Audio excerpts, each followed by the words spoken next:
Hello there guys and welcome to Tokens by Gen. On this video I will guide you nice and slowly, step by step, through creating your very own BUSD rewards token.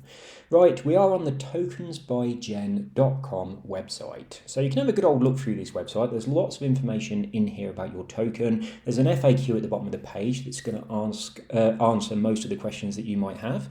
But I'm going to let you do that in your own time. We're going to jump straight into this. Now the fee to create this token, it's free for you to deploy it, but you do have to pay the cost of the gas.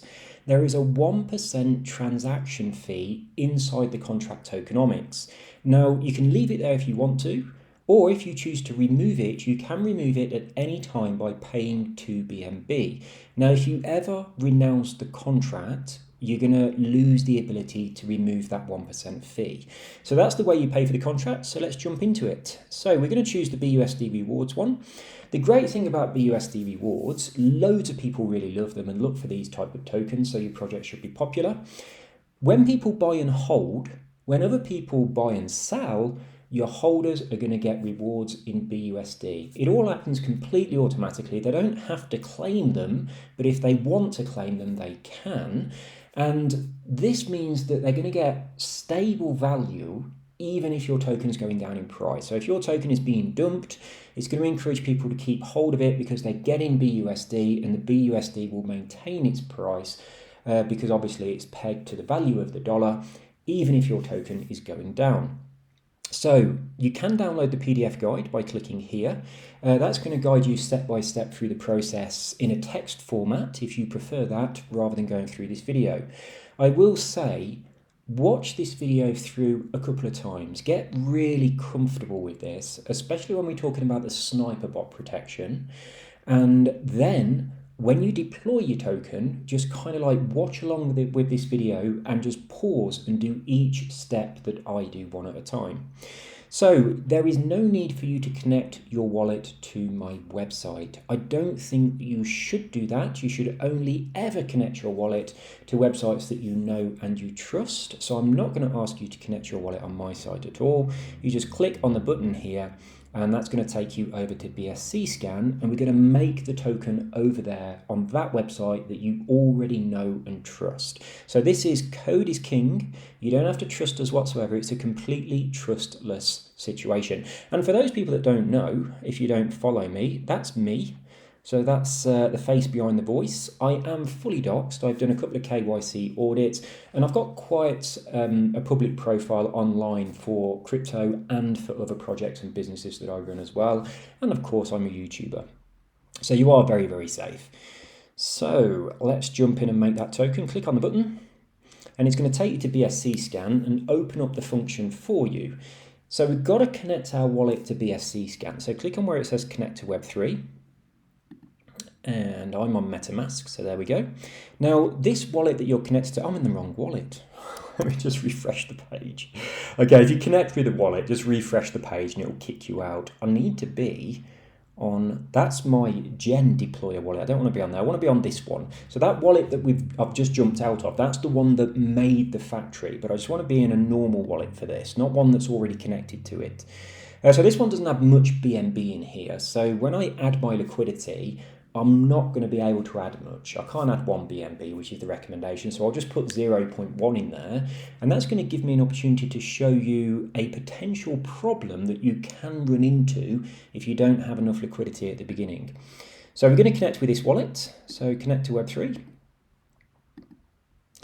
And we've got to fill in this information. Now, as I said, the wallet that we've connected with, that is the wallet which will become the owner of the project. So when we've created the token, this is the wallet that you need to connect to be able to use the functions. This wallet will have some special privileges. It's going to be excluded from paying any fees. It's also going to be exempt from any transaction or holding limits, which is important because you might need to have the entire supply and move it around for things like pre-sales. So this wallet's incredibly important. Don't use it for anything else. Never ever share your private key or your passphrase with anybody, and don't even have it on your computer.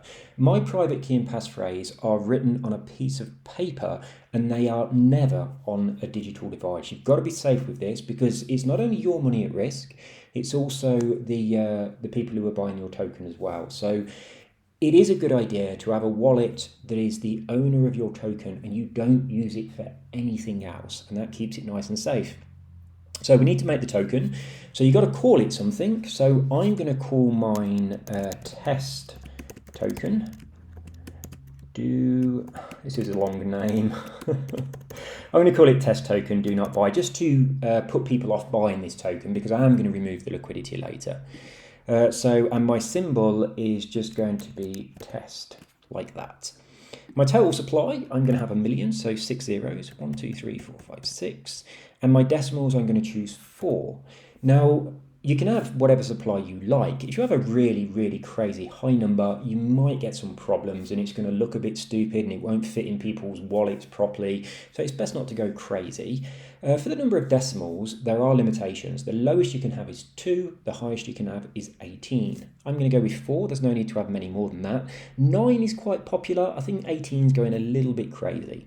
So now we're going to click on the button and we'll have to pay the deployment gas. Now it's probably going to be around $20 or so. So $17. Now, depending on how busy the blockchain is when you do this, might be a little bit more, might be a little bit less. On this particular contract, it will vary between $10 and $20 depending on the time of day and how busy things are. That is a gas fee. It's not a fee for deployment, and we don't get that. That's just for the blockchain. So we're going to click on confirm, and then we're going to click on view your transaction. Now, these 3 dots rotating around here, they show us that our transaction is currently in the mempool and it's waiting to be mined. So you can think of it as being in the waiting room, and there are, blockchain miners that are going to put this into a block, and then that, once it's been confirmed, will create our token. Now, the token is going to be deployed directly into your wallet. So we've got our token. You've got to wait until you've got a page that looks like this one. Normally there's a couple of stages before you see this, but it's jumped straight to the last point. So you might need to refresh the page, but what you're looking for is the name of your token here. So that's what we want to click on. Now on the next page, click on this where it says contract. That's actually your contract address. So I really hope you got a good one.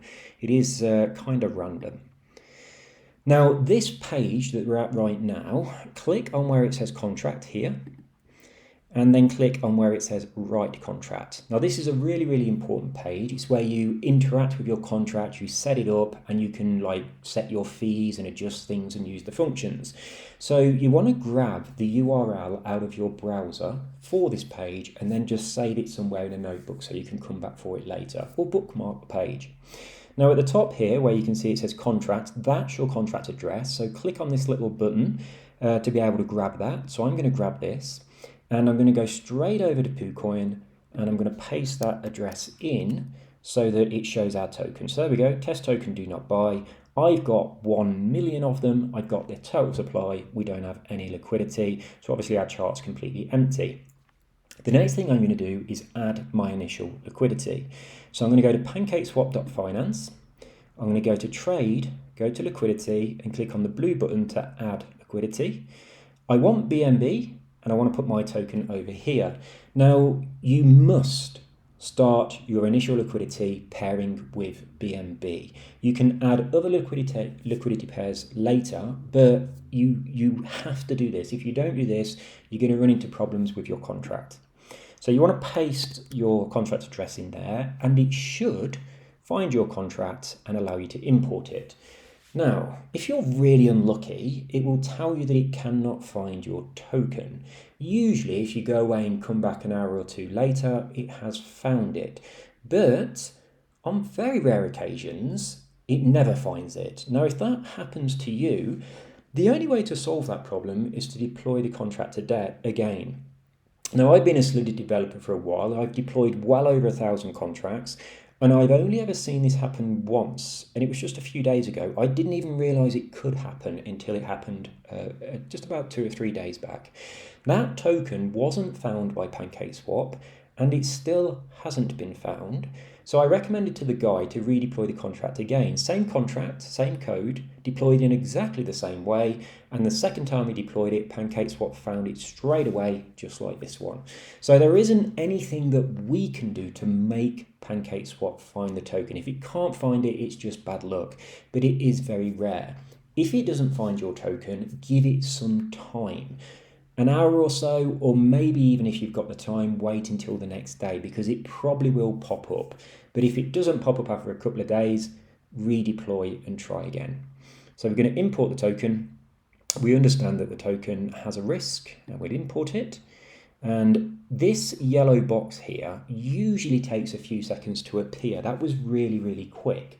You cannot go forward until that yellow box has appeared. If you do, it just all resets itself and you have to start again. So we're going to put in some BNB and we're going to put in our tokens. Now, I am an absolute believer that you should add all of your tokens to your initial liquidity. My opinion is, even if one token is not added to the initial liquidity, that token has never been paid for. And when that token is sold, you are stealing money from every single one of your investors. There is never, ever an excuse that I would accept for not adding 100% of the tokens on liquidity. Now, I know that most projects don't do that. Most projects put tokens aside for some kind of utility, like a staking platform, where they put tokens aside for the team or whatever. You don't need to. Now, when we deploy this token, before we open trade, if we want to, we can buy tokens using the owner wallet. So that wallet is whitelisted. It can buy when trade is closed. It doesn't pay any fees. But if you need tokens for your team, deploy, add liquidity, and then buy those tokens that you want to allocate to the team and then lock them. And then at least money's gone into the contract, so when they're sold, it's not stealing off the other people. Now, if you do that, when you buy those tokens, it's going to increase the price, and that's going to deter all the people using bots from sniping your token, because they know that if someone's bought before them, if they buy, you could sell and they lose money. Also, tokens have fees inside them, and one of the fees that you can have in your token is for it to pay to an external wallet in your token. So if you need tokens for a utility like a staking vault or for your team, you can just use that fee to accumulate tokens in an external wallet. Now, the last thing I'll say on this before I move on is I think that people have become complacent with this idea of some of the initial supply being allocated to like marketing or a team or something, because we see this in other financial products.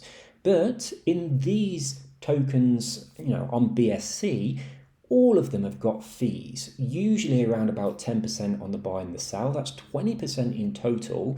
And any money that you need for your project, your team, or whatever, it can come out of those fees. You don't have to steal it from the initial supply. So my recommendation is 100% of your tokens. I'm going to put in 0.1 BNB. These have gone to these values at default because that's what I used them at last time, but you will have to type these in. Now, putting in 0.1 BNB, we are definitely going to have issues, but I want to show you those issues.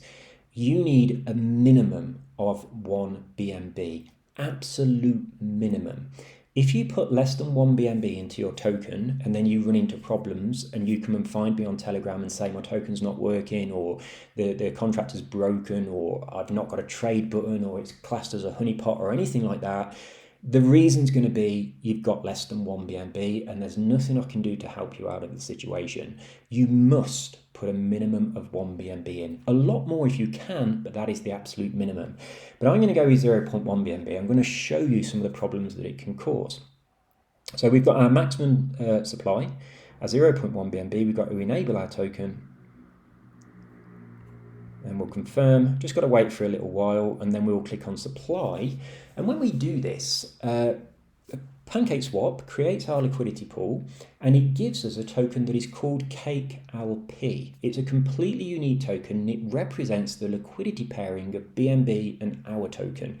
Now, we already know the address of this CakeLP token. That represents your liquidity, and because we're the only liquidity supplier, it represents 100% of the liquidity. Now, if we were to give that token back to PancakeSwap, it would give us all of the tokens and all of the BNB that's currently in the liquidity pool. Now, at the moment, that's 1 million tokens and 0.1 BNB. But when people buy, more BNB goes in and tokens come out. Now, obviously, that means that your buyers are very, very vulnerable if you have that token in your wallet. And this is why we need to lock liquidity. So when people say lock liquidity, you're locking those Cake LP tokens. The best way to imagine it is like it's a ticket that you have to give to PancakeSwap to kind of redeem your liquidity, and they'll send you your tokens and BNB back. So go on over to dx.app or Pink Sale and lock those liquidity tokens. You got to lock them for a period of time, at least 6 months, I'd recommend. Once you've done that, you will get a website address of your locker that you can share with your community, and they'll be able to go and confirm that the tokens are locked, and then that's going to give them a bit of peace of mind for buying your project. So I'm going to supply this, and you'll see that it's going to give me those Cake LP tokens that I mentioned. They're always called Cake LP, no matter how many times you do this, but it does have a unique address. So there they are. You'll click on that and it'll add them to your wallet. I don't want those added to my wallet because I've got loads in there that are already called Cake LP, so I'm going to close it down. They will still be in my wallet. It's just if I don't click this, they won't be showing in my wallet. So my wallet does get a bit congested. So there we go. We've created our liquidity pool. Now we've still got our token address on our clipboard. So I'm going to go to trade, I'm going to go to swap, and where it says Cake, I'm going to put in the token address again, select the token, and there we go. So I'm still on the owner wallet. So I could buy tokens here, as you can see. I'm not going to actually buy them, but you're going to see that this would work. It's going to go to the wallet and it's going to say, confirm the transaction. So my wallet as the owner is whitelisted to be able to buy tokens before we open trade. But if I just reject that and dismiss, if I switch over to another wallet, I'll go to my personal wallet and I will try to buy the tokens again, and you'll see this time it doesn't work, and that's because trade is closed, so nobody can buy the tokens unless they are whitelisted. Now, if you're going to do a pre-sale, you will need to whitelist the contract address for the pre-sale. So we'll talk about that a little later. So trade is not open, but we have added liquidity, but we haven't set up our token yet. So it doesn't know how many fees to take or transaction limits or any of those kind of things. So that's what we've got to do next. We've popped on over to KuCoin. If I refresh this now, there's a good chance we'll lose our trade button. So let's just have a quick look, see if we'll lose it. So there we go. We have no trade button, and that's because KuCoin are trying to buy and sell tokens to test if our contract is a honeypot.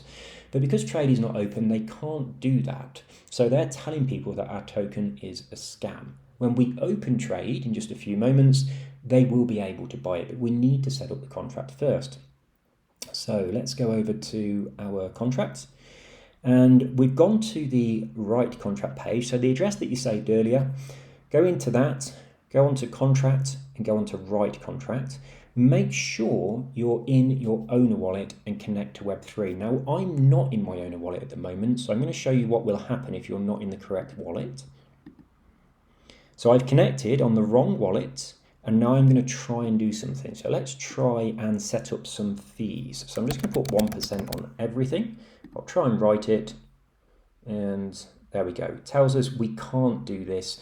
We're not in the correct wallet, it won't let us. Sometimes we get a little red thing up here that says not authorized. So if you do have a problem, one of the things you want to double check is that you're on the correct wallet. So I'm going to switch over to the correct wallet, which was this one, that's the owner wallet. And I've got to refresh this page and reconnect to Web3. There we go. So this time, when I try and set up my contract, it's going to work fine. So I'll run through what these fees are. You can set your fees independently. So your buy fees are separate from your sell fees. One of the great things about that is it gives you the opportunity to temporarily reduce your buy fees down really, really low in case you kind of want to have a little bit of a sale and get some people into your token without them having to pay tax. So it's a really great way of creating a bit of hype. Right, this one here is BNB on buy, and then obviously for all of these we've got the equivalent on sells as well. So BNB on buy or sell is what most people might call a marketing wallet. It takes the fee, it swaps the tokens into BNB, and it sends them to an external wallet, which is of course the same wallet that you use to create the token, so the owner wallet. So normally that's called a marketing wallet, but I didn't call it a marketing wallet because you might use that BNB for other things. You might use it for a utility, for team, or whatever. So you can say on your website, on your project, what your BNB wallet is actually used for. If we said it's all used for marketing and you spent most of it on something else, that wouldn't really be fair.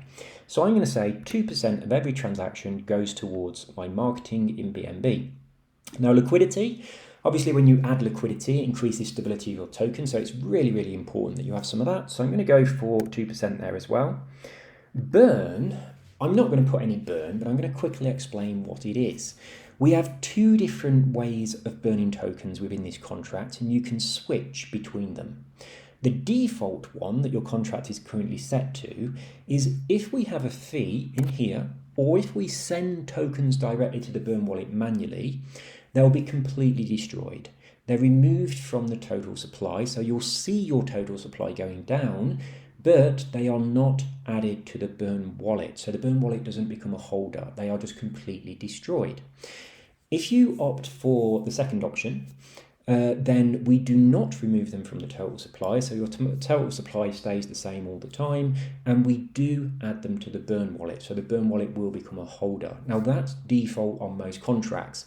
Now I've got to say, either one of those really has the same effect financially on your token. When you burn tokens, it doesn't really increase the value, excuse me, it doesn't really increase the value for existing holders or anything like that. The only thing that changes the value on your token is the ratio of BNB and tokens in liquidity. And that only changes if people buy and sell. Now, if there are tokens that are being burned, it doesn't affect that whatsoever. But what it does do, it does help with your token stability over time. Because if you've got a burn on every transaction, if I've got a burn of 10% and someone buys 100 tokens, they're only going to get 90. So when they sell their bag, they can never sell as many as they bought. Now, the other fees as well, they can't sell them because it's being taken off them, but those tokens are being used. You know, if you've got them on the marketing wallet, it does sell them to BNB to make the marketing, so that's not quite the same. But the ones that are in here, I mean, they just disappear. So if someone buys a bag full of tokens and then they only sell back half a bag of tokens, that's going to help your token. It's going to help to reduce the price impact. So that's kind of what it does financially. That's all it does. But having a burn that diminishes your total supply, which a lot of people would call a deflationary burn, it has other benefits that are kind of psychological. You can create a huge amount of hype around a deflationary token because people genuinely believe that when the total supply goes down, the value goes up. Now, you shouldn't tell people that your token value is going up or anything like that if it isn't, but people will jump all over tokens that are deflationary just simply because of these beliefs. So it is worthwhile having the token set to deflationary because psychology is important. It's not just about the maths and the finance. The psychology behind it is also very important. So I am going to leave a burn in there so that you can see that the total supply is actually going down. So next up we have tokens on buy or tokens on sell.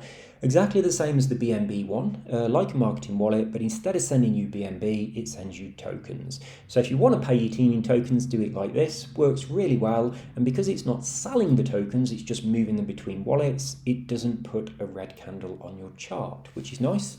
I don't want any of those. And the last one is your rewards. So this is BUSD rewards.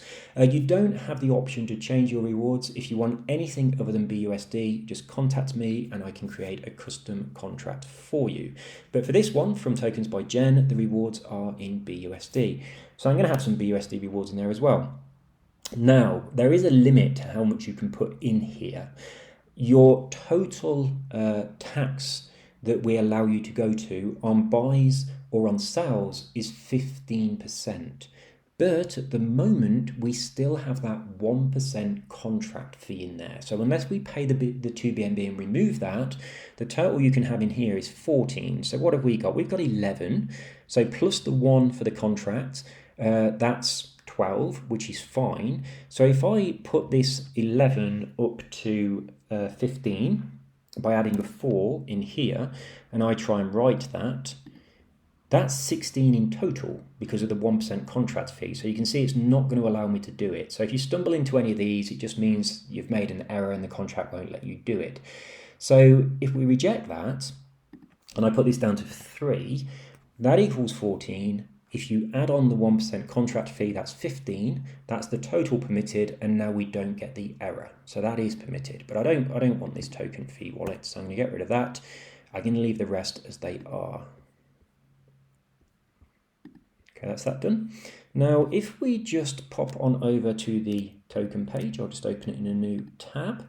You can see that we've got 1 million tokens here. So when I start buying and selling in a moment, just to give you an example of how it works, when we come back here and refresh that page, you'll see that that will go down. So next up, we want to do our fees on the sell. So I'm just going to blast some numbers into the boxes just to get through it nice and quickly. And the next one, we're going to do wallet limits. I'm not going to do this because I've only got 0.1 BNB. If I had 1 BNB in my liquidity, I would put some limits in here. But if I put limits into this, I'm going to lose my trade button on PooCoin.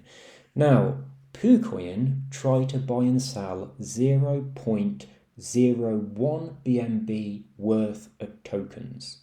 So however many tokens they can buy for that amount of money, if your transaction or your holding limits restrict them from being able to buy that many, then that transaction won't go through, and they'll just you'll lose your trade button, and they will think your contract is a scam.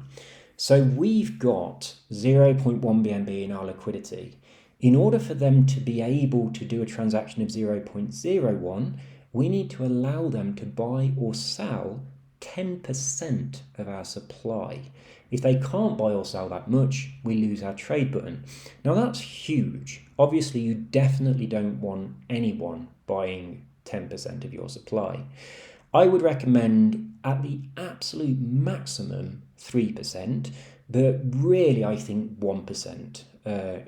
2 is still quite high, but I would say 1% of your supply is the maximum holding limit is sensible. Now there are some restrictions in here to protect your buyers.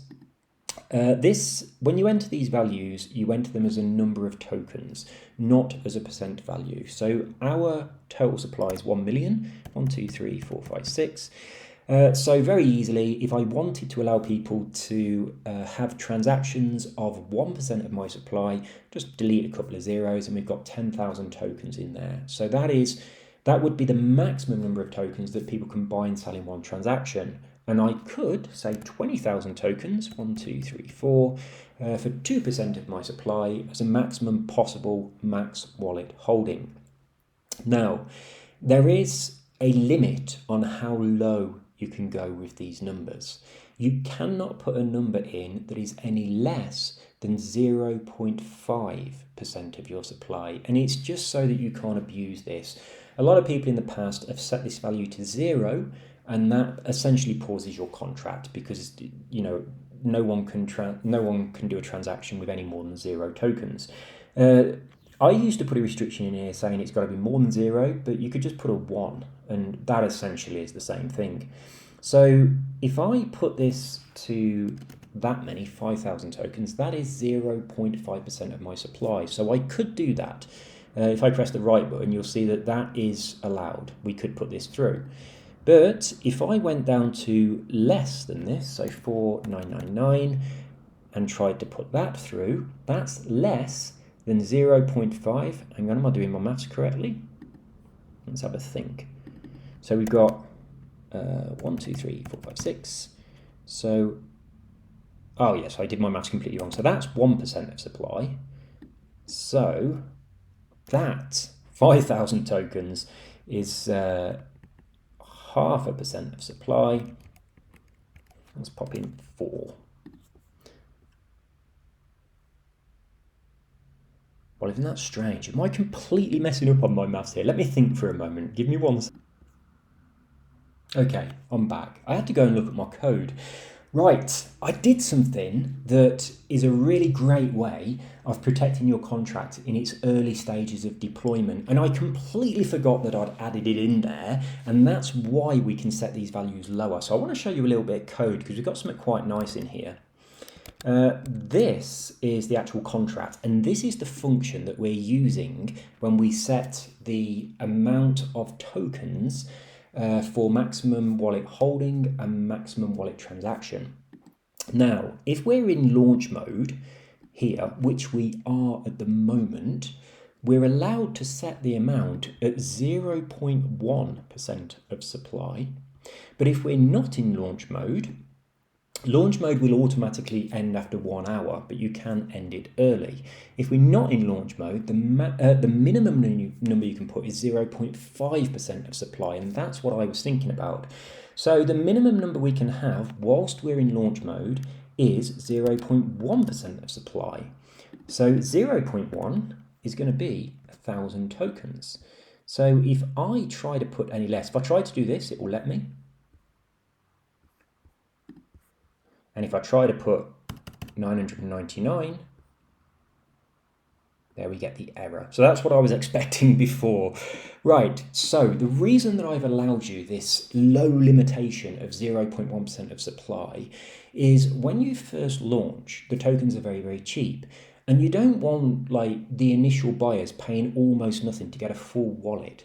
So if it's your intention to allow people to buy 2% of your supply, start off by having these values much lower when you launch. And then after 15 minutes or so, increase them and do this a few times until you get up to the point that you want them to be.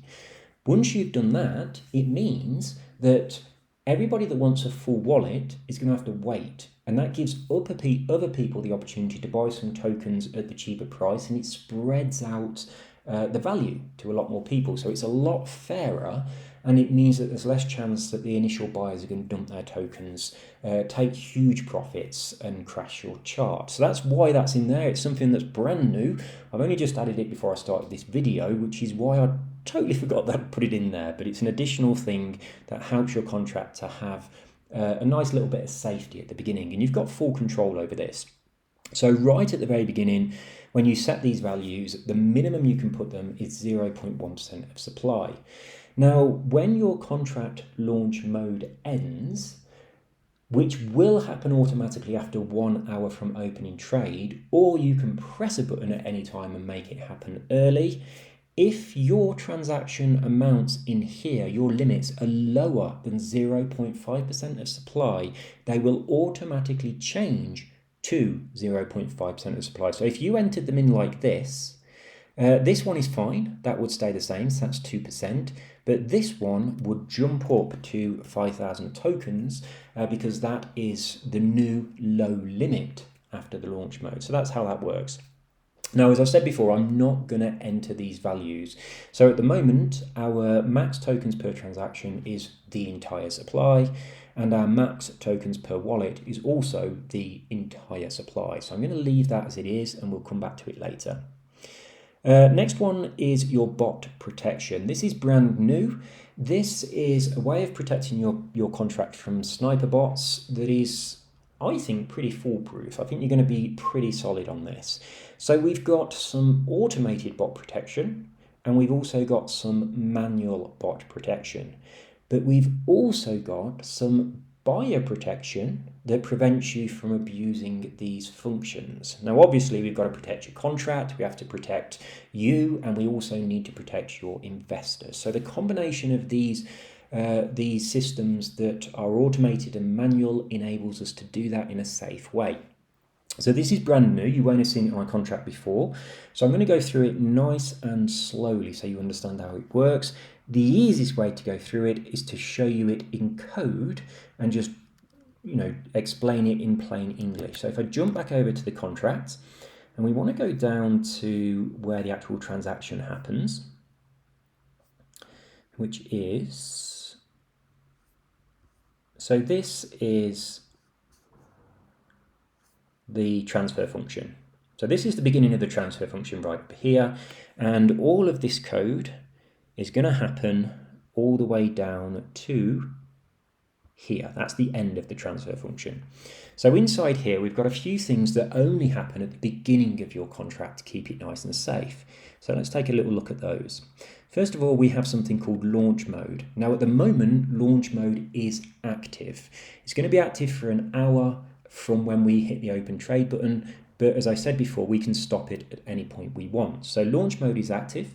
At the moment, trade is not open, so only whitelisted wallets can buy or sell, which is the reason our owner wallet could buy and sell, but no other wallets could. So the end of launch mode, if I just click on the curly brace, is here. So this is the code that only runs during launch mode. So this is the first piece of code we need to be talking about. And what this does is it checks the launch time of the contract, and it checks to see if 1 hour has passed. If an hour has passed, it's going to run this code. If an hour has not passed yet, it's going to run this code. So when an hour has passed, this block of code will be run. That's going to turn launch mode off. It's going to revoke your ability to be able to blacklist any wallets, and it's also going to check what your maximum transaction is, and it's going to check what your maximum holding is, and if it's lower than 0.5% of supply, it will change it to 0.5% of supply. So that's how that works. If the launch, the time since launch is less than 1 hour, then we're going to skip all this code, and it's going to jump straight into this block of code. So this block of code is only ever run on your contract during the first hour of deployment.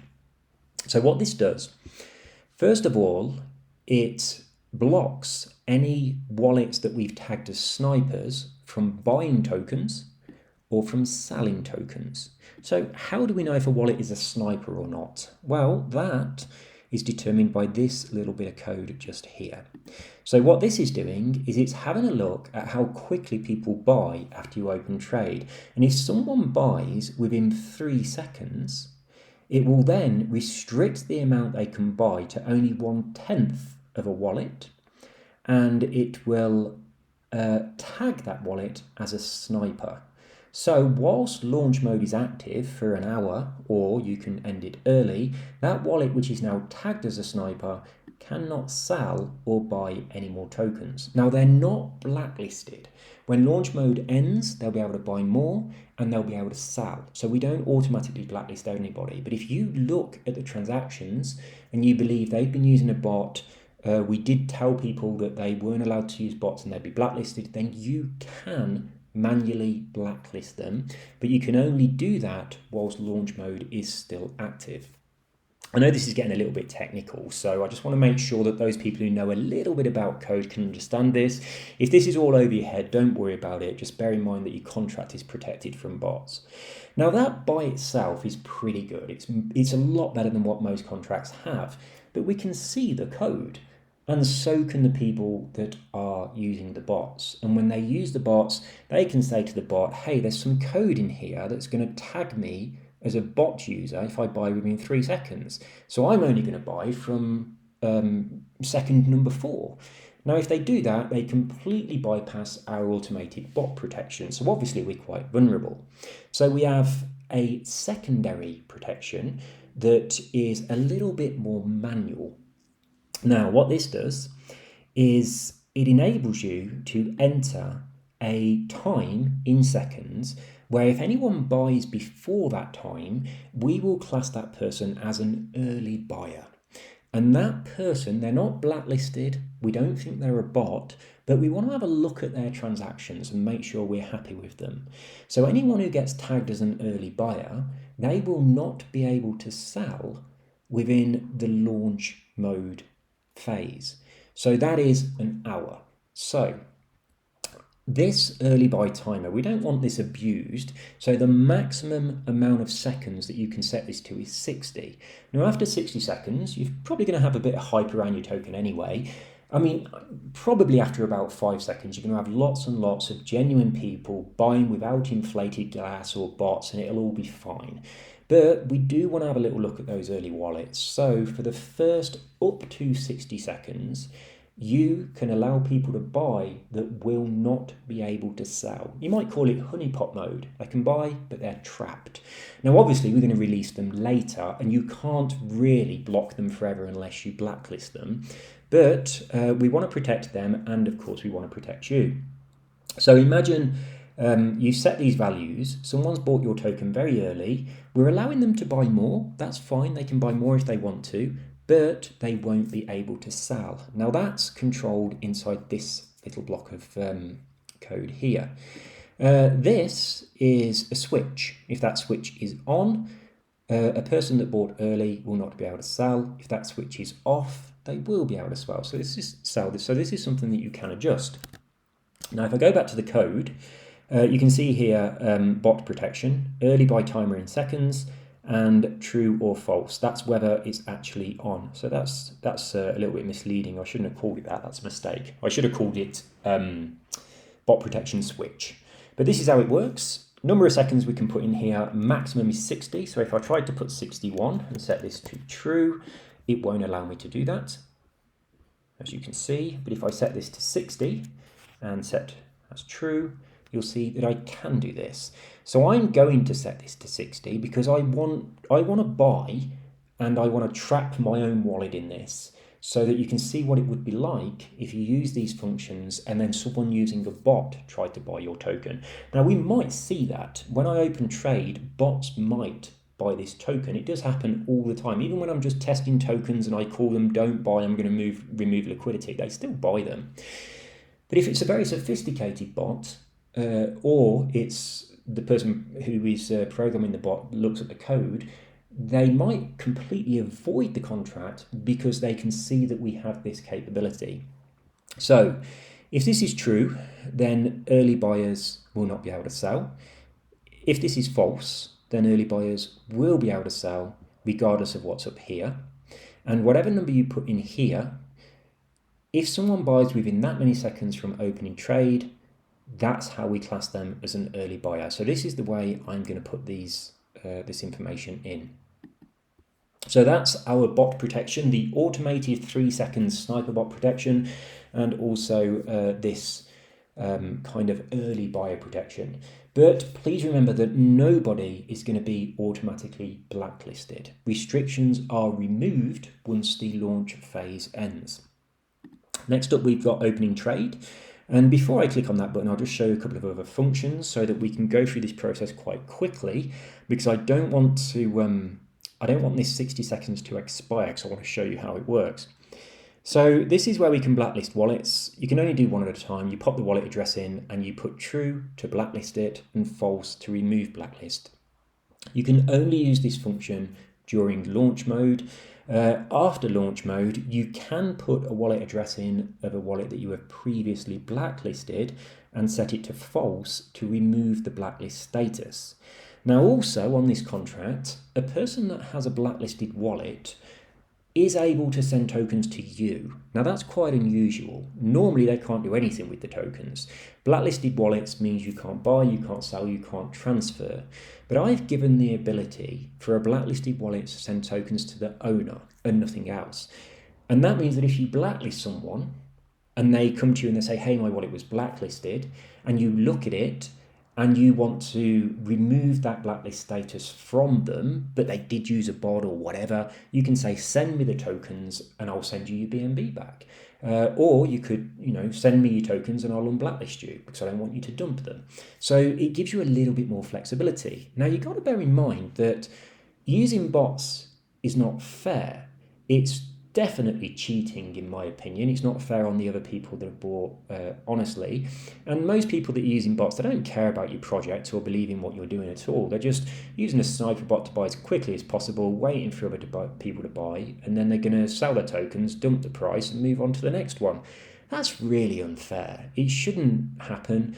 It's kind of destroying crypto. And there are places like Bogged Finance that actually promote and sell bots, which I think is disgraceful. I have less than zero respect for anybody connected with Bogged Finance. I find it outrageously disgusting what they do. So, but bots are not illegal. They really aren't. They're very unfair, but they're not illegal. So when you're setting up your website, you're talking about your project and all of that, make sure you're very, very clear that in your policies, it says that people can't use bots on your contract. Make sure you tell people that up front. Now, also, if someone uses a bot and you blacklist them, say to them, you can have your money back if you send me the tokens. So, reimburse their money, whatever they paid. You don't want to keep their money trapped. It's like two wrongs don't make a right. You don't fight fire with fire. And if you just keep their money trapped and blacklisted, you're probably more on the wrong side of the law than they are. So don't stoop to their level. Just protect your contract, protect your other investors. But if they did use a bot, say, we told people they couldn't use them, give us the tokens back, here's your BNB. Treat it like that. So the rest of these functions we don't really need to use at this stage, but I am going to show you a couple of them, which are these. So this is wallet settings, exclude from fees. So if you need to exclude a wallet from fees, you pop the address in there and pop to true. This one is excluding a wallet from limits, same situation. And this one is kind of whitelisting a wallet to allow it to buy before you open trade. Now, if you're going to do a pre-sale, you'll get an address of the pre-sale contract, and you want to pop that address in all three of these and set it to true on all of them. So if you go to Pink Sale and you say we want to do a pre-sale with you, they're going to give you an address and they'll tell you to whitelist it. That's what this means. It basically gives it the same privileges that you've got as the owner of the contract when you buy and sell tokens. Now, they need to be able to have those privileges to be able to distribute the tokens to the pre-sale buyers and any kind of interaction, and you don't want them actually paying fees or anything either. So I'll just scan through this and see if there's anything else that you really need to see in here before we continue. The other one that I do want to bring to your attention is this one. Inside here, pop your website address, your Telegram, and when you have locked your liquidity tokens, pop that address in there as well, because this displays on the read page on BSC Scan, and it enables people to find your project and check your liquidity lock, even if they found your token, just on BSC. Whereas quite often you might buy a token but not be able to find the team behind it. So you're searching for the name of the token on Telegram to try and find the group. This enables you to make sure that you've got your link in there and they find you rather than someone who's pretending to be you and might try to scam them. So we're all good to go. We've talked quite a lot. Normally, if I'm doing this without making a video, I get to this stage in about a minute. You can whiz through this so quickly when you're making your token, but if this is all new to you, you want to make sure that you're doing it all properly. So we're now going to go and open our trade, and we're going to see the way this affects BEP20, which we've got open here. So still obviously no buys or sells, no trade button, and we've got PancakeSwap over here. So there is a chance that BEP20 will not allow us to have our trade button until we are no longer doing the early buyers. So that's 60 seconds after launch, because they're going to keep doing their test of buying and selling. Now, if they can test buy, but they can't sell because they've been tagged as an early buyer, they're going to think we're a honeypot. So we might not get our trade button on BEP20. So if that's the case, you want to make sure that when your community are waiting to buy, tell them to be ready to buy on PancakeSwap. Also tell them that if they manage to get a buy in within the first 60 seconds, they will not be able to sell within the first hour or whenever you turn off the launch mode. So make sure they're aware of that, otherwise people might panic and cause FUD in your group. Explain exactly why it's there. It enables you to remove any bots before the bots can sell their tokens. And it's really to protect your contract and to protect those people. Now, if they're buying in the first 60 seconds because they want to quickly sell your tokens and take a profit, that's not really fair anyway. But if they're buying in the first 60 seconds to get cheap tokens because they believe in your project, they're not going to want to sell them within an hour. They're going to be wanting to hold them for some time. So let's go and open trade. So we've added our liquidity. Let's have a little look. Where are we? So it's this button right here. We're going to click on it, and then we're going to pop on over to PooCoin, and we're going to see whether or not we get our trade button. If we do, then we're going to buy some tokens on PooCoin, and if we don't, we're going to buy some tokens on PancakeSwap. But we want to get them within 60 seconds. So I'm currently in the developer wallet, which I need to be into to be able to activate this function. Then I want to change over to my personal wallet because my developer wallet will be able to bypass those restrictions. And I want to show you what will happen to a normal buyer. So we're going to write this function and confirm that. We're going to keep an eye on it, and once it's gone through, we'll switch over to the personal wallet, and then we'll pop over to buy some tokens.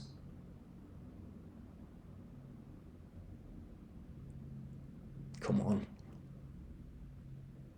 Normally when I'm making a video like this, suddenly BSC scan goes into maintenance mode. Right, so now we're going to go to our personal wallet that has no special privileges at all. And we're going to refresh this and see if we get that trade button. Nope. So we're still being blocked by PooCoin. That's going to stay like that for the first 60 seconds. So make sure you tell people to come and buy here. So I'm going to buy some tokens on PancakeSwap. So you can see now trade is open. My normal wallet, which has no special privileges, is able to buy. So we bought some tokens. We're going to get taxed, so we're not going to get the exact amount that we bought. And you'll see we've now got 8,800 tokens, and I'm going to try and sell them. So I've got to enable it. So I bought them within 60 seconds. So I'm now classed as an early buyer. And you'll see that because I'm an early buyer, I won't be able to sell my tokens until the launch mode has ended. So this is going to fail. There you go. So I can't sell my tokens. And it's going to stay like that until launch mode is switched off. And if you don't switch it off, it will stay like this for 1 hour. But after an hour, this person will be able to sell their tokens. So we're not blacklisting them, we're not blocking them out of it forever, but you want to make sure people in your group know about these measures, because otherwise they're going to be saying that there's a problem. Now, obviously, the situation with bots is shockingly bad, and that's the only reason that we need to go to these kind of extremes. Now, I'm imagining that 60 seconds has probably already expired. We can see my buy on the chart. No bots bothered touching the contract because they could see that they wouldn't be able to sell those tokens. But if I refresh the page, we should be past the 60 seconds now. So we've now got the trade button because PooCoin is able to buy and sell tokens.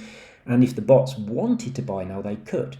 Now, in this situation, with me talking to you and no Telegram group waiting to buy tokens, our contract is still really vulnerable. There's only one buy on the chart. So if a bot came along now and bought a load of tokens, obviously it's going to get himself, incredibly cheap tokens. But with you launching a project and you've got Telegram people waiting to buy, by the time that 60 seconds has ended, loads of genuine people will have bought your tokens, your price will have gone up, and you're going to be perfectly fine. However, if bots did get in there, and they bought before the 60 seconds was up, then what we can do now is we could go on over to our contract, and we could look at that transaction. So let's imagine that we thought this was a bot. So we can go to the transaction, we can grab the wallet address that made the transaction, and we can pop back over to our token. Make sure we're in the owner wallet, otherwise we're not going to be able to do anything. And in here we can, let's see where it is. We can pop that address in, and because we're still in the initial launch mode phase, I can now blacklist that wallet if I want to. Now, normally when a bot buys your token, they know that you have a blacklist function. They can see it, and they can program their bot to check if you are using this function. And if you are using this function, they can use a lot of gas to sell whatever tokens they bought before this goes through. So even though you're blacklisting them, they can quickly sell the tokens before the blacklist is active. So normally the wallet can buy and sell quite freely. So blacklisting is a little bit pointless for those sophisticated bots. But in our situation, we can take our time because that wallet is tagged as an early buyer and it cannot sell or move tokens to another wallet whilst our launch mode is active. So we are completely protected from that bot doing anything suspicious. During that time, we have an entire hour, but it does go quickly, so you've got to make sure you're on the ball with this, to look through all of the early transactions, and then we can decide whether or not we think these transactions are bots or not, and we can blacklist the ones that are. Now, I will say, if you're not sure what you're looking at, just make sure you've got someone that knows what they're doing with you. Don't blacklist people if you're not absolutely certain that there's something suspicious going on. Another thing to consider is never blacklist this address, your contract address. That would break your token. And also, if we go to the read contract page, you can see down here we have a Uniswap v2 pair address, that address right there. You might see this interacting with your token and think it's a bot, and if you blacklist it, it's going to break your contract. It isn't a bot, it's the address that represents your liquidity. So that's the Cake LP token address that we talked about earlier. That's actually the address of the tokens that you need to go and lock at PancakeSwap. So next up, let's get back over here and make sure we're still in the correct wallet. So we are in the developer wallet. I didn't run that through, so now I'm going to run it through, and that's going to blacklist that other wallet. So now that wallet was an early buyer. We looked at the transaction. They'd bought really early. They'd used a bot to buy tokens, and they'd inflated their gas. So we told people that we wouldn't permit any of those things, so we've blacklisted them. Now, we're going to move on to, let's have a little look. So no one else has bought the token. Now, I've done videos like this loads of times when I create these token factories, and normally at the beginning they get bombarded by bots, so we can see how effective this bot protection is. The bots just don't want to sniff at it because they can see in our code that we've got the control. We've got the ability to allow them to buy, but we can take our time deciding if they're genuine or not because they simply can't sell. So we call it honeypot mode. So, but because our 60 seconds has expired now, we've got our trade button, which is nice. So what I'm going to do next is I am going to end my my launch mode. Let's find it. Let's close some of these up to make it a little bit tidier so I can see where I am. So we've opened trade, great. We've blacklisted a bot, and we are going to go to our options and deactivate our launch mode early. Now, as I've said several times, if you don't press this button, it's going to this is going to happen automatically for you after 1 hour. Now, when we press this button, if our maximum transaction or maximum holding is below 0.5% of supply, it will automatically change to 0.5% of supply, like we mentioned earlier. We will also lose the ability to apply the blacklist status to any more wallets, but we will still have the ability to remove blacklist in case someone appeals and we have a look at the contract and we have a look at the transaction, and they are genuine and it was an honest buy. So we're going to write this function. So that ends our launch mode rather than waiting for it to happen. I put it on for 1 hour. That gives you plenty of time, but you're probably going to end it early. So let's go back over to our token. Oh, over here. We've ended our launch mode and we've got still only that one person. And if I pop back over to that wallet, my personal wallet, I'm holding tokens. Oops, that happens a lot recently on KuCoin. I'm not sure why. You often have to refresh the page. So I've got tokens that I bought. So I'll pop over to my trade. I can't sell those tokens. That's not going to allow me to do this because I've now been blacklisted. And also I cannot buy any more tokens, not even one, because there we go, look, it's not going to allow me because I am blacklisted. So I am being blocked from interacting with these tokens, and I also can't send them to anybody apart from the owner. So now let's imagine that this is my wallet. I bought fairly, and I go to the Telegram group and say, hey, you've blacklisted me on this contract. Can you have a look at the transaction? I think it's a mistake. And they go and have a look at the transaction and they say, oh yeah, we're really, really sorry. It was a mistake. You have bought fairly. We do apologise. We were just trying to protect our token and our investors. So we will now remove the blacklist status for you. So they pop over to the contract, go to the blacklisting option. It's still in there, same wallet, and we'll swap it to false. Whenever you put true or false, it has to be in lowercase. So we're going to write this function and we'll confirm. Now, if I wanted to try and blacklist somebody, just to show you, this is not going to work because we've ended our launch phase. So you can only apply blacklist when the launch phase, we're in launch mode, but once you've ended it, you can't do that anymore, but you can correct your errors. So now if we go back over to the token again, and we swap back over to our personal wallet, you will see that, refresh this, you'll see that we can indeed now sell our tokens.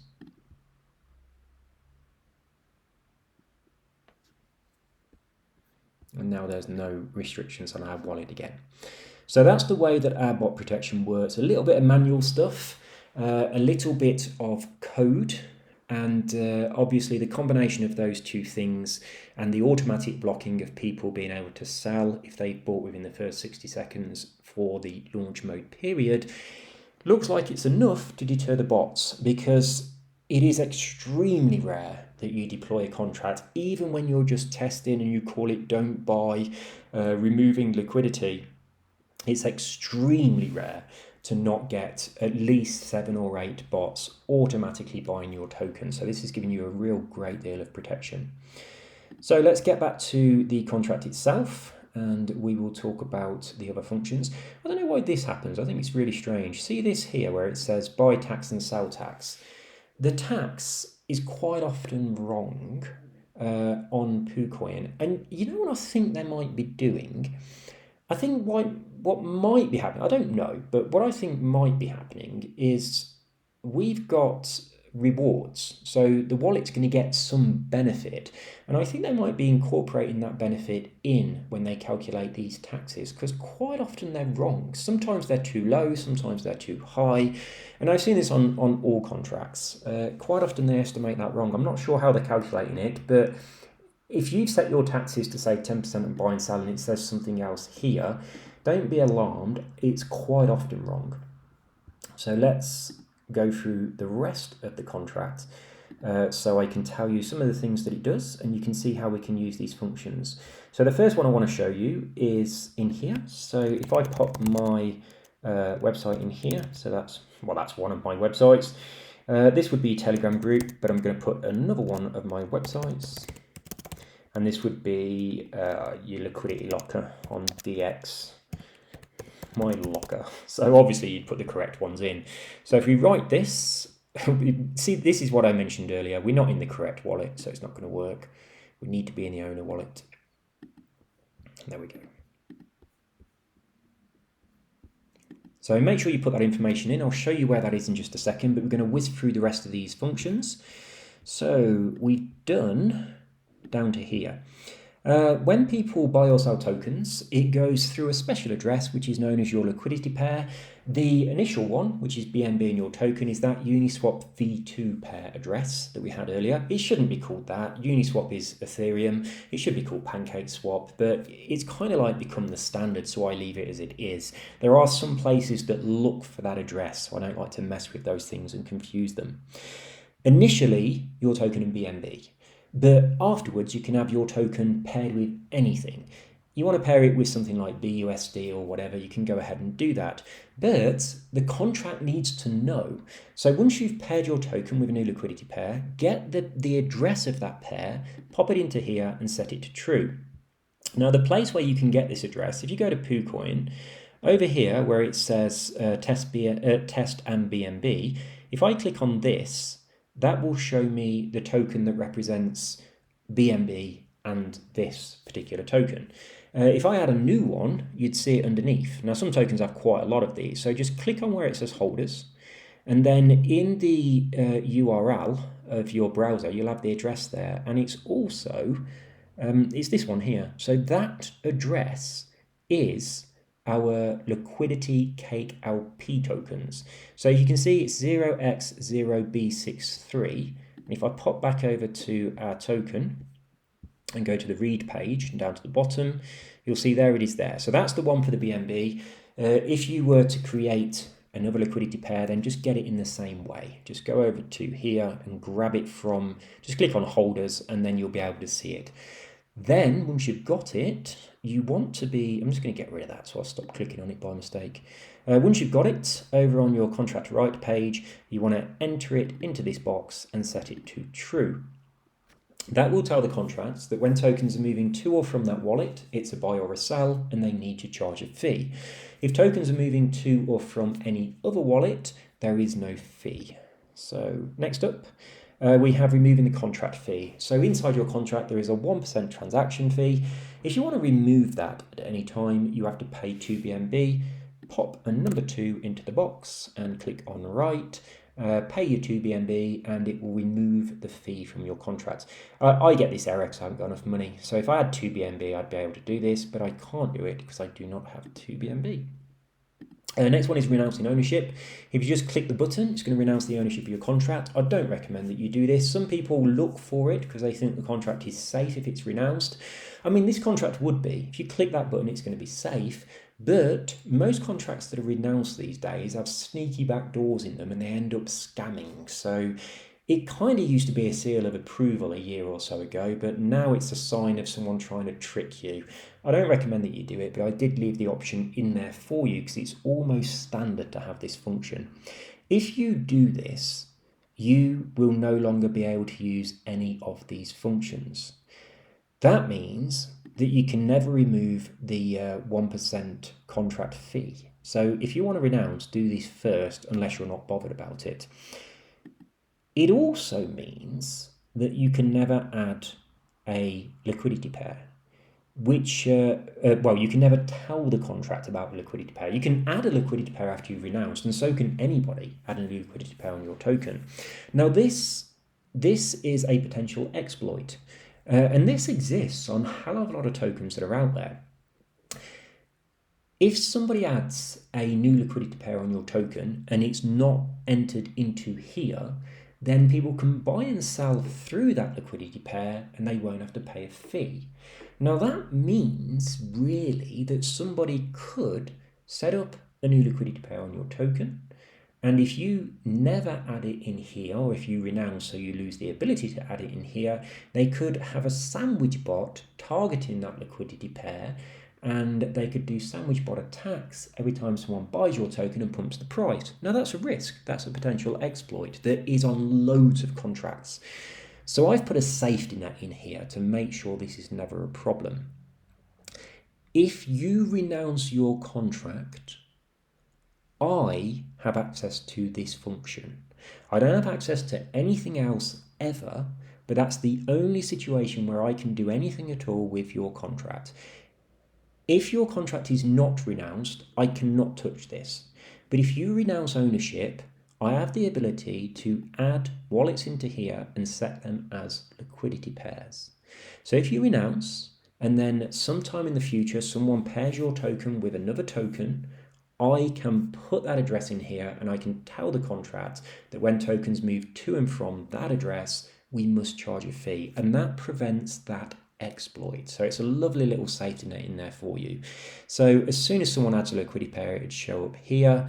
And if you notice that, just shoot me a message and say, hey, I've renounced, but there's a new liquidity pair. Can you sort it out for me? And I'll just pop over and sort that out for you.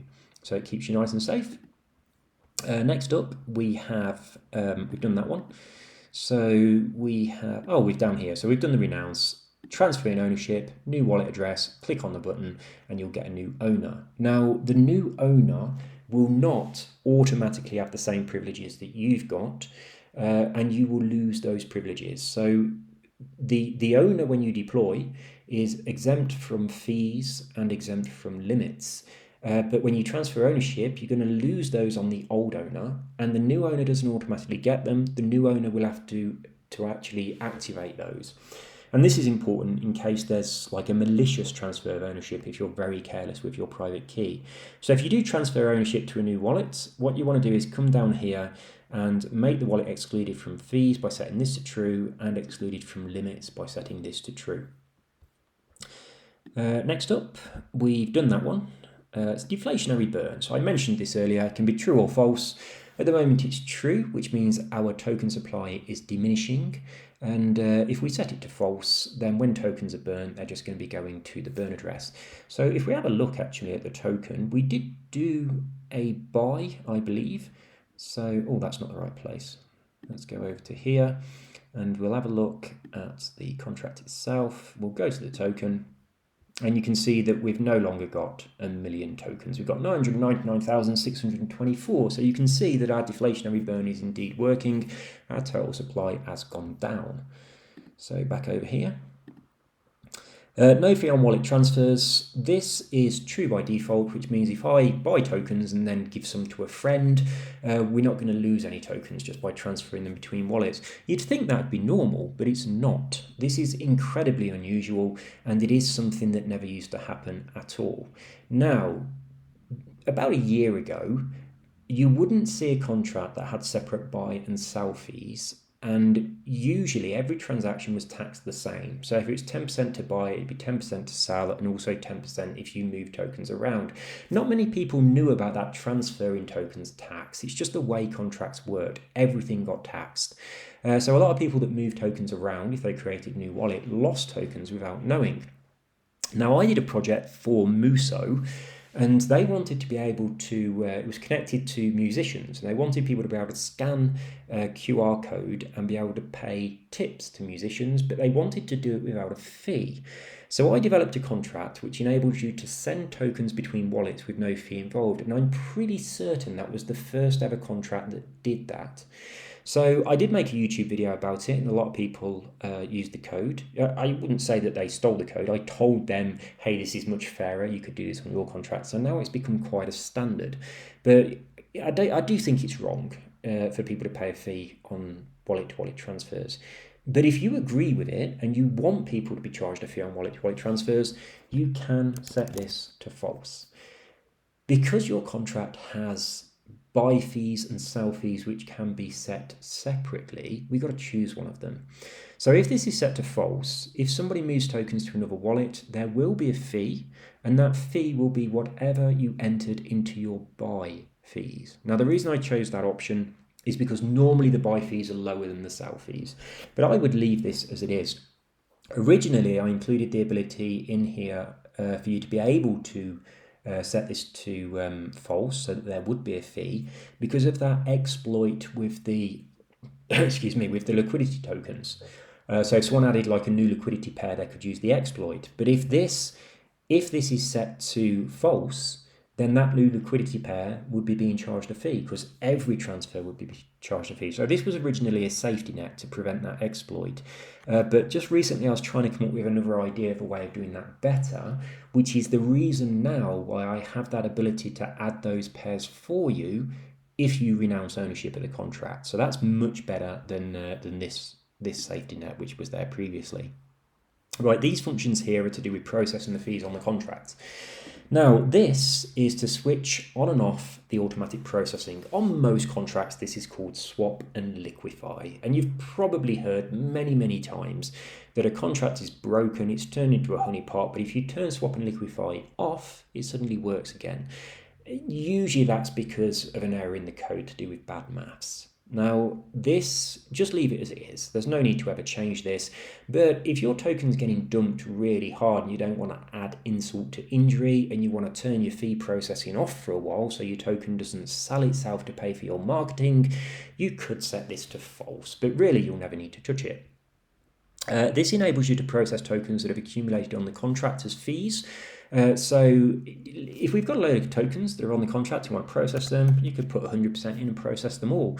You'll never need to use this, but if you've switched that off, then you can use this to gradually process the tokens that are sitting in the contract waiting. You can put like 10%. Next up, we have the ability to remove any random tokens that have been sent to your contract. This is quite standard these days, but it never used to exist. And I think the original SafeMoon had about $2 million worth of tokens that were on the contract that could never be removed. So, I mean, that was shocking. There used to be quite a lot of BNB trapped in tokens as well, and it's such a waste of money. So if somebody sends, a token to your token by mistake, if it's not BNB and it's anything else, then you can use this function to remove that. It will go to your wallet and then you can send it to the person. I mean, obviously on the blockchain, you can see who made the mistake. Next up, this is completely unique to the way that I write code. And I cannot believe that other people are not doing this. It makes so much more sense. The way a contract works is when people buy and sell, whatever fees there are to be applied to the transaction, they are taken in tokens. And then even though that might be like BNB for marketing, but it starts off as tokens and they get dumped onto the contract itself. So the contract will be holding some tokens all the time that are waiting to be processed into fees. Now, the way that almost every other contract does this is you have a number of tokens that when it reaches that amount, it's going to process them. So you might say, when there's 1,000 tokens on the contract, process them and turn them into BNB, send them to marketing, add liquidity, etc. Now, the problem with that is the price of your tokens is always changing when people buy and sell. So you've got to keep an eye on it all the time, and it is a pain in the ass. So you're keeping an eye on your tokens, and you're saying, how many tokens do I want my contract to sell when it processes fees? Now, if you have that number set too high, when your contract sells those tokens, it's going to dump your chart. It's going to be a big red candle. If you have the number too low, then your contract's going to accumulate the trigger amount far too often. So it's probably going to process the fees on every transaction. And I've seen this on loads of contracts. When it processes fees, it has to sell tokens, and that puts a red candle on the chart, which also looks really bad. So, I mean, you've got to keep an eye on it. If you don't keep an eye on it, you can have problems. And if you renounce your contract, you can't change it anymore.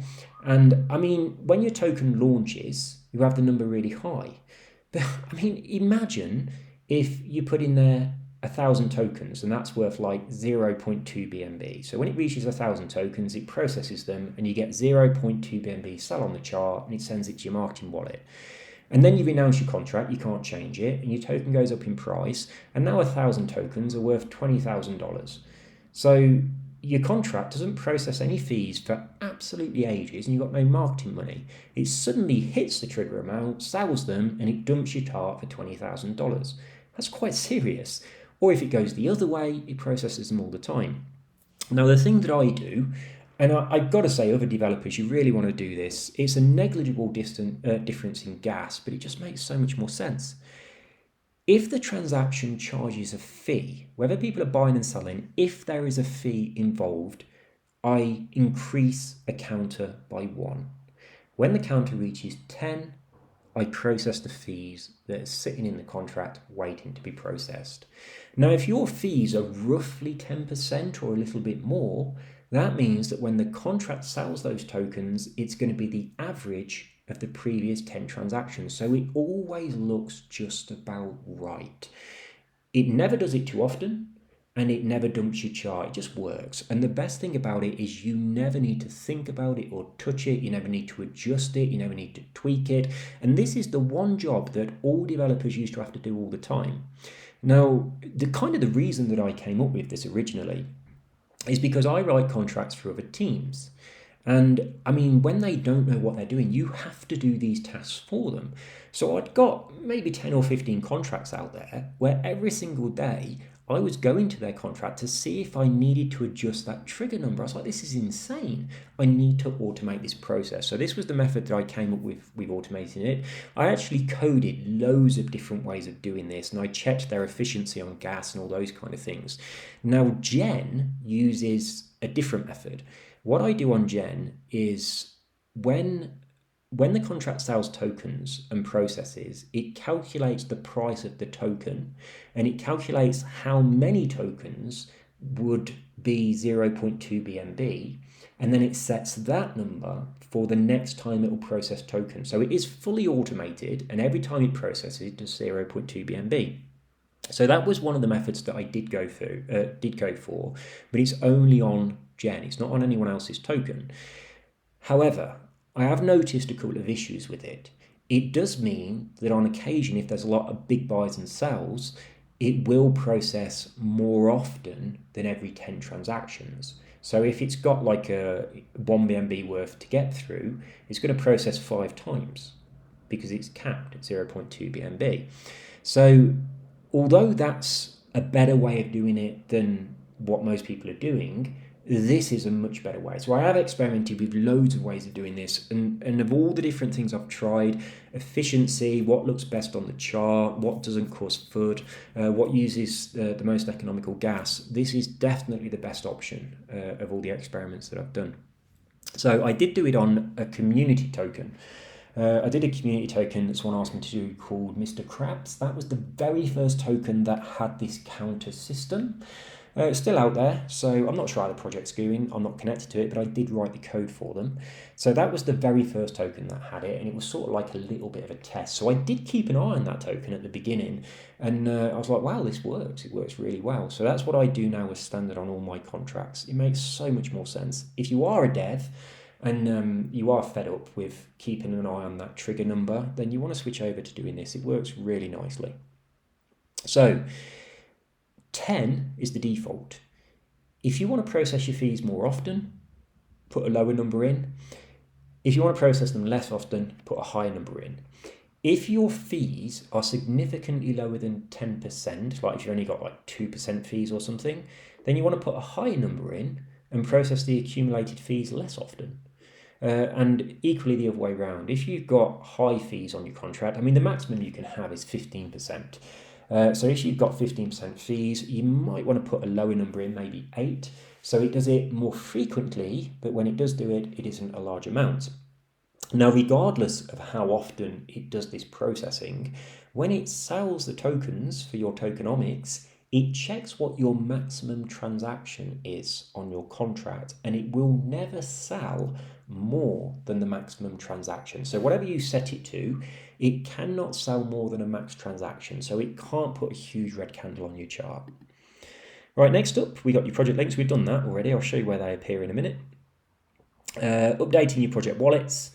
So this is the wallet where the tokens go to if you have a token fee. We've talked about those. You can use them for staking platforms, paying team members or anything. It's basically a marketing wallet in your token rather than in BNB. And one of the big advantages is it never puts any red on the chart. It's just moving tokens around. The next one is your liquidity collection wallet. So when your contract makes auto liquidity, those Cake LP tokens that we got when we created the initial liquidity, you'll get some of those and they'll go to that wallet. And the next one is traditionally called your marketing wallet, and it pays in BNB. Now, at the moment, all of these are the same as the owner wallet, the wallet we use to create the contracts, but you can change them if you want. Now, if you have a team of people with different responsibilities, so the marketing person, you could put their wallet in here, the liquidity collection, whoever's in charge of locking liquidity, it can go in here, or you could actually, at the moment, I'm developing a liquidity locker where you can actually put your locker address into here, and then your liquidity tokens will automatically go into your locker and automatically be locked, and it saves you having to bother with them. I love automation, and locking liquidity tokens that come into your owner wallet from this is a bit of a pain in the ass, so that's coming very, very soon. So if you put the address of your liquidity locker in there, that will work. But I mean, that's not going to work with PinkSale or DX. That's not the way their lockers work. So don't go and do that. But if you use one of my liquidity lockers that are coming soon, that's going to be an option that adds a little bit more automation for you. Now, do bear in mind that over on your chart, this warning here is because we didn't lock those liquidity tokens. Now, when we lock them, that'll go. But over time, when the auto liquidity creates more CakeLP tokens and they go into your wallet and they start to build up, I think it's about 30%. If you end up with more than 30% in your wallet, then this warning will come back and it scares people from buying. So just keep a little bit of an eye on it. If there's too many in there, go and lock them. When my liquidity locker is ready, it is, but I want to change it. So I've done the code, it works, but there are some updates and changes that I want to make. But if you use one of my lockers, then you never ever have to worry about this because there's no liquidity tokens accumulating anywhere that are actually unlocked, which is much, much nicer. So if you enter one of these, say if you say I want to leave my token wallet and my liquidity is my own wallet, but I want to put this wallet in as the marketing wallet, and you put the marketing wallet in there, you can't write the function. You have to put your own wallet in these two again. You've got to fill all three of them in. And the same applies to this. So if you've already put your website and your Telegram in there and you've got to update your liquidity lock, you've got to put these two back in. You need to enter all the fields before you can update it. So next up, we have distribution triggers. This here is the number of minutes that we need to wait between receiving rewards, our BUSD rewards. Now, you can override these. Anybody can go and claim tokens whenever they want, but when the contract automatically sends the BUSD rewards to people, we don't want to do it too often because it uses gas. So we can pop a number in here and we can have it going out less often.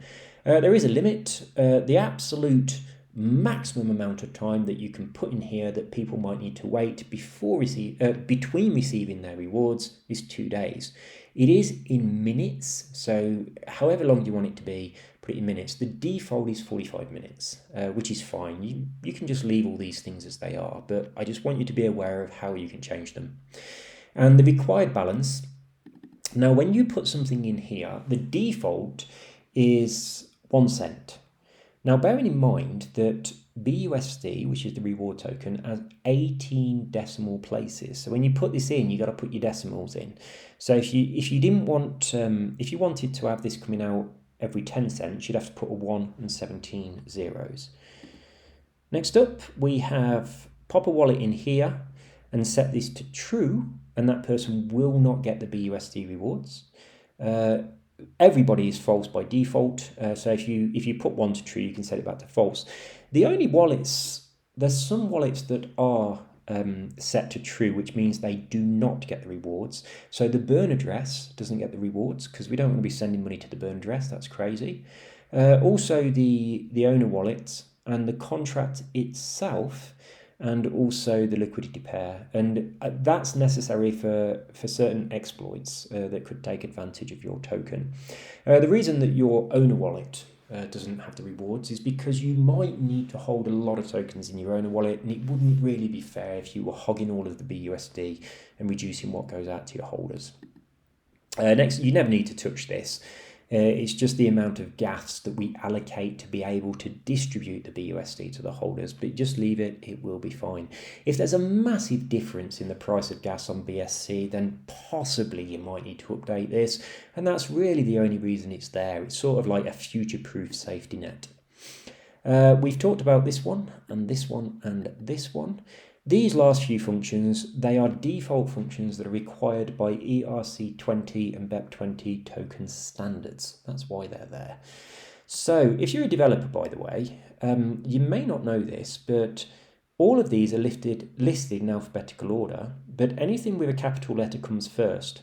So that's why these are in alphabetical order, but they're all at the bottom because they're all lowercase. And that's the reason I call my functions with capital letters. And I mean, the reason I've got contracts set up 1, 2, 3, 4, 5 is to push those to the top. So all of these have been named to put them in a certain order to make things nice and easy for you.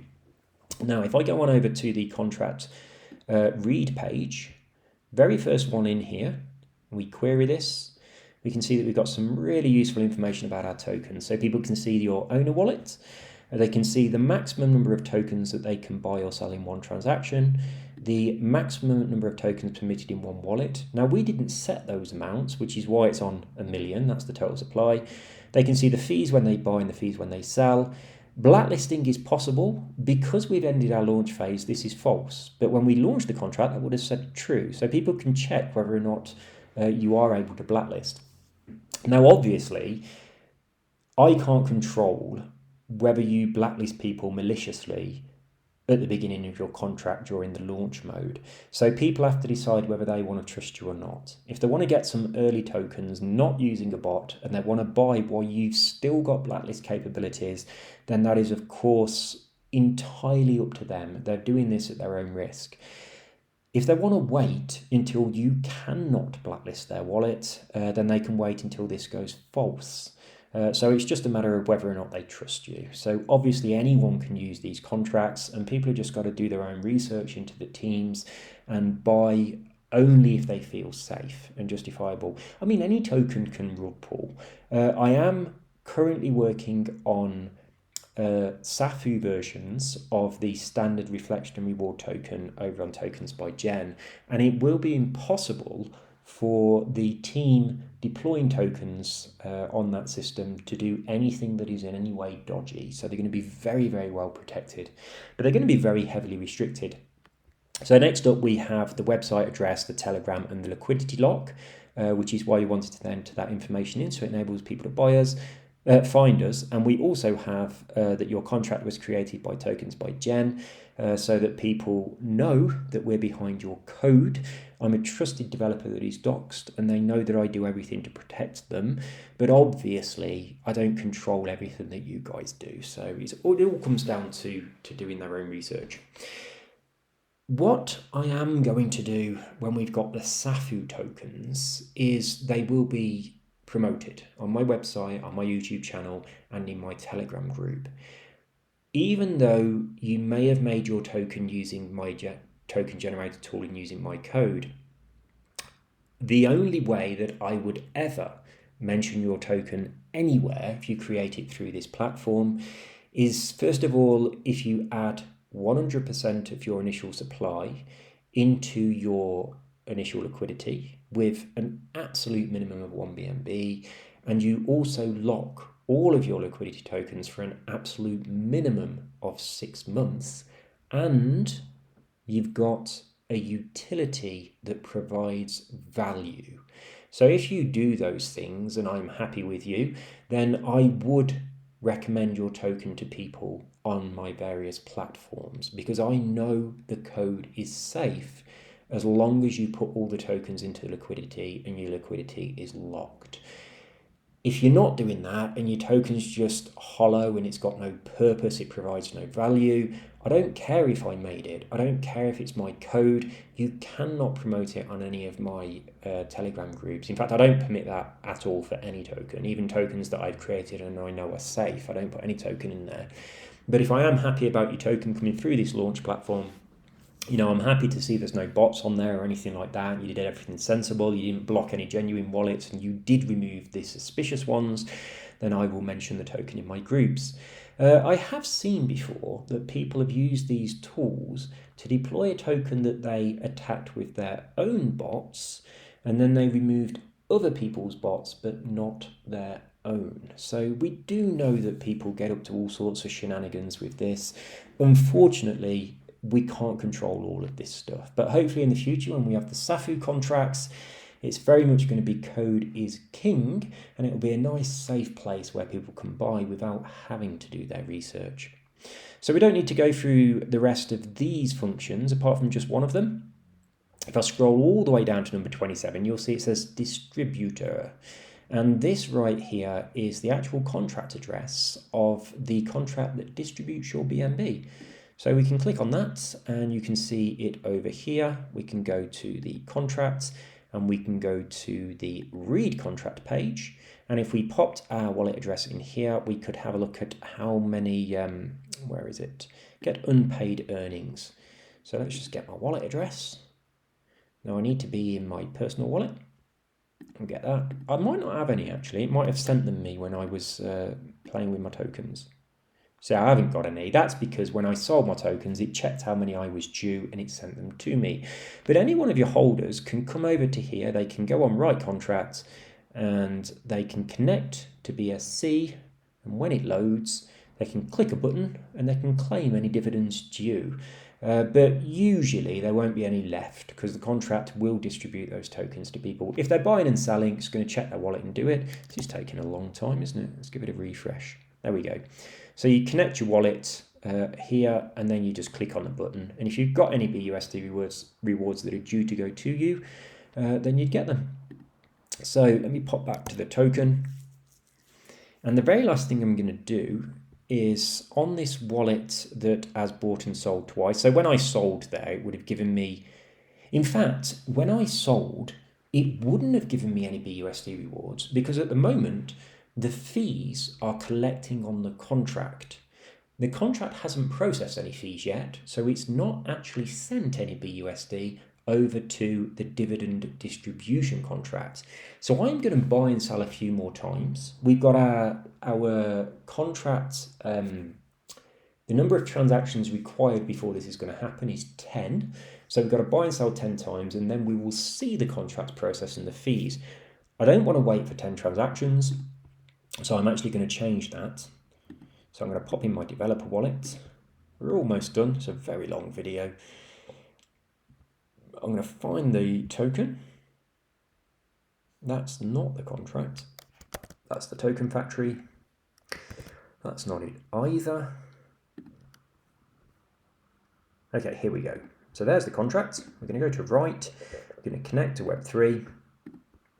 And I'm going to change down here in processing the swap trigger counter. It's 10 by default. I'm going to put it on 4. So after 4 transactions that take a fee, the next sell will process the fees, but not a buy. Okay, so I'll show you how that looks on the chart. I want to change over to my personal wallet again, because if I buy and sell on the developer wallet, there is no fee. And when there's no fee, that little counter doesn't go up. So we've got to make sure we are actually paying a fee. BitCoin keeps doing this weird blank thing. So we're going to buy some tokens. And we're just going to run through this a couple of times. So we've already got 2, so we need to do it a couple more times to get 4, and then we'll do a sal, and you'll see that that process will happen. So let's buy another 100. And confirm, and we'll do the same thing again in just a second. I should have done it on PancakeSwap. It's much quicker. On PancakeSwap, you can just do a load of them at once. And then on your wallet, you can just press approve, and it'll do them all. But if someone's got bot protection in their contract that's checking for a delay timer between buys, it'd block you. But I often do it in testing. It's much quicker.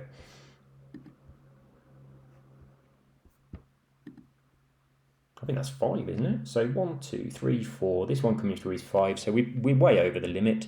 And now I'm going to spin it back over to selling. And I'm going to sell my tokens.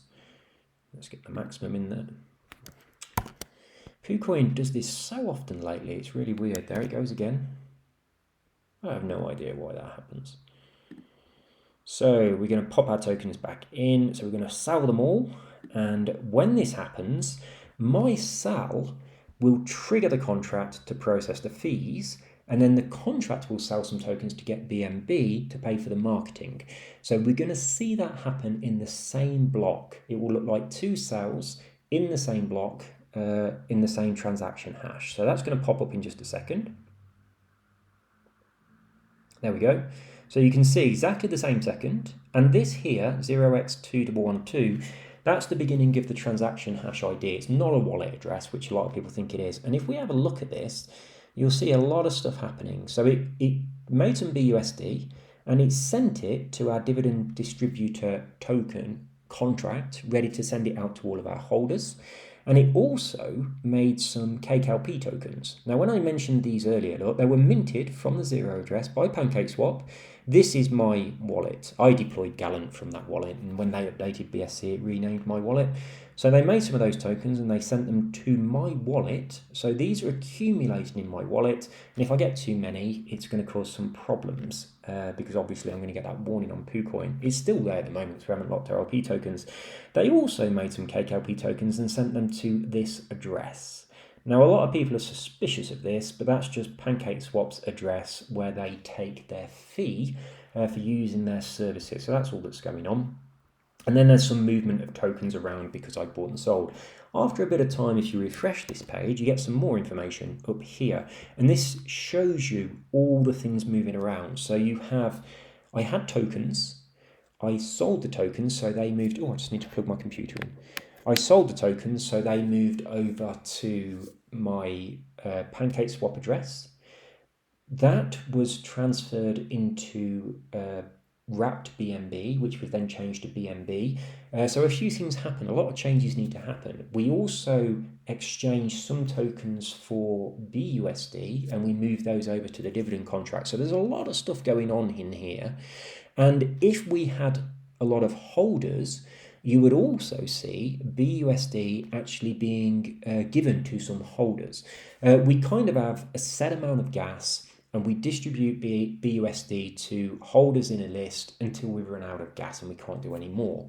And then the next time it happens, we start from the next person. It just keeps rotating through them all so they all get their rewards. But if you're waiting for your rewards, and it doesn't seem to be getting around to you because there's lots and lots of people to get through, of course you can just go and claim them manually whenever you want. So that's everything that I need to show you, but we've got our trade button, but we've got hardly any liquidity. So what I'm going to do now, just to show you, let's see if we can get this right down to one token, because it is pretty fascinating. So I want to buy 0.01 BNB worth of tokens. I'm going to get that many. So that should be the number of tokens that is going to be fine for PancakeSwap to do their test. So I'm going to take that number of tokens and we'll see if we can show bang on how this works. Where are we? Let's get rid of some of this. Okay, here we are. So I'm going to need my developer wallet to do it.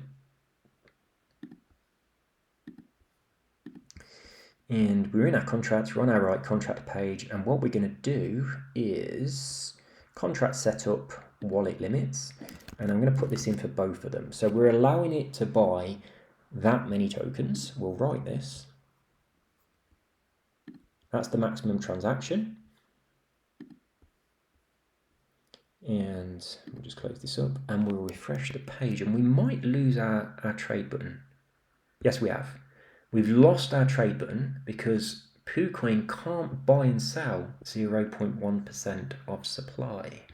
So if we go back over to our token again, and we're going to increase this by just one token, I think this will be enough to do it.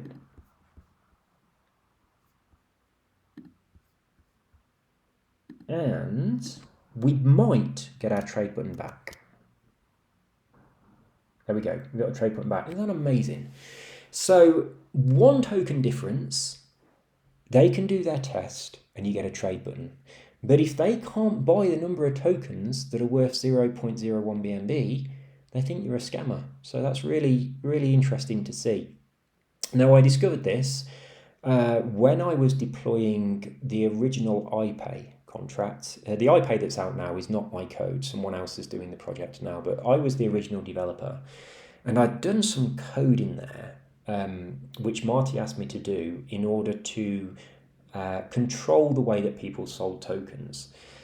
I did all the code, everything was sound, and then I deployed on mainnet just to test it and made sure it worked. But because it was a test, I only put a tiny amount of liquidity in, and I hadn't got a trade button, and I just couldn't figure out why I hadn't got a trade button. So I wrapped every single line of code on that contract with a Boolean that I could switch on and off. And I went through the code, switching them all off one by one, testing the contract until I got my trade button back. And when I turned off the little bit of code that was checking the maximum transaction and the maximum holding, all of a sudden I got my trade button back. And that's how I discovered that this is what PooCoin do. And it's so accurate that one token difference either way is how you lose or gain your trade button.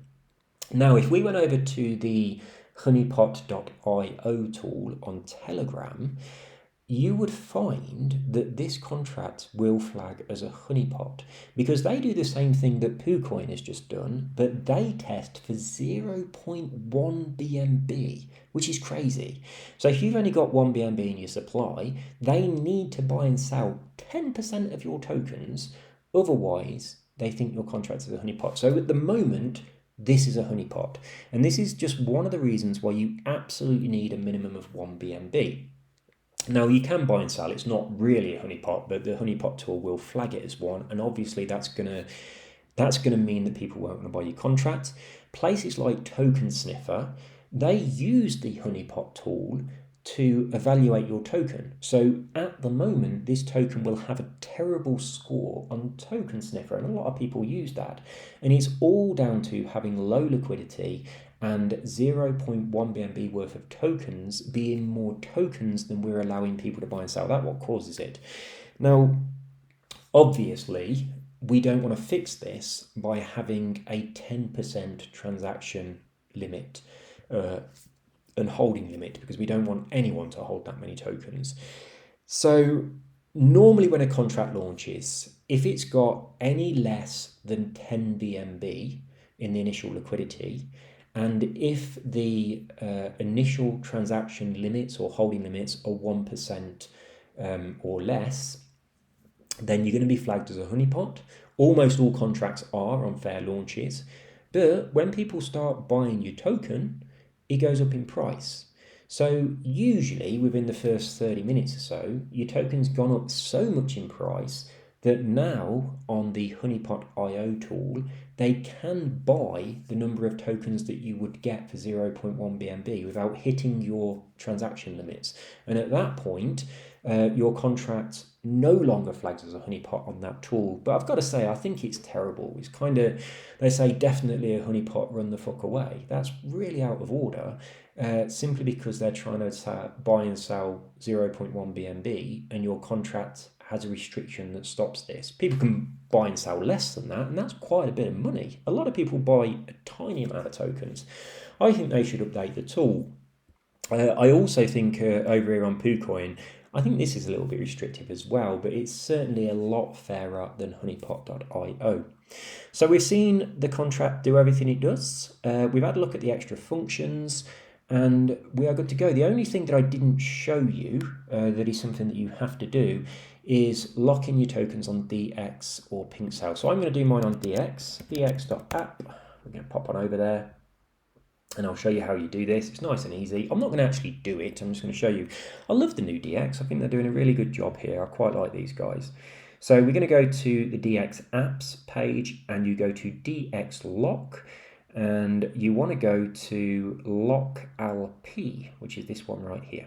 We click on that and we've got to connect our wallet, and you want to be in your wallet that holds those tokens, which we are, the developer wallet, which is great. So we'll connect it and we're going to be connecting with MetaMask. This is one of the very few sites that I actually trust to connect my wallet to. There are very, very limited sites I will connect my wallet to. We now need the address of our token, and the easiest way to get it is just to click on here. So go to there, and it's this way, look at the top. So we'll grab it from here, we'll go back to DX, and we'll pop it into the address, and you'll see it finds it. And you don't have to do this, you can fill it in later, but that's the logo, so it looks nice on their website.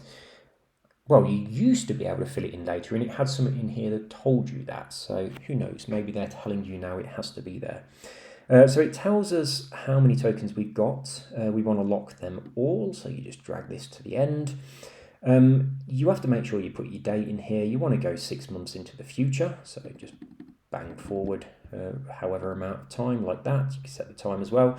And then you approve, and then you create your lock, and then you'll get an address that you can share with people so they can check your lock. I mean, you don't really need to do that. It used to be really hard to find the liquidity locker on token. But since they've got this new website update, you can now take this address, go over to there, and you can search for it, and it will find it for you. So it's a lot more user-friendly. It was called DX Sale previously, but now it's DX App. I really like the way it is now. I think it's so nice compared to what it was before. So that's what I recommend anyway. You can also lock them on Pink Sale.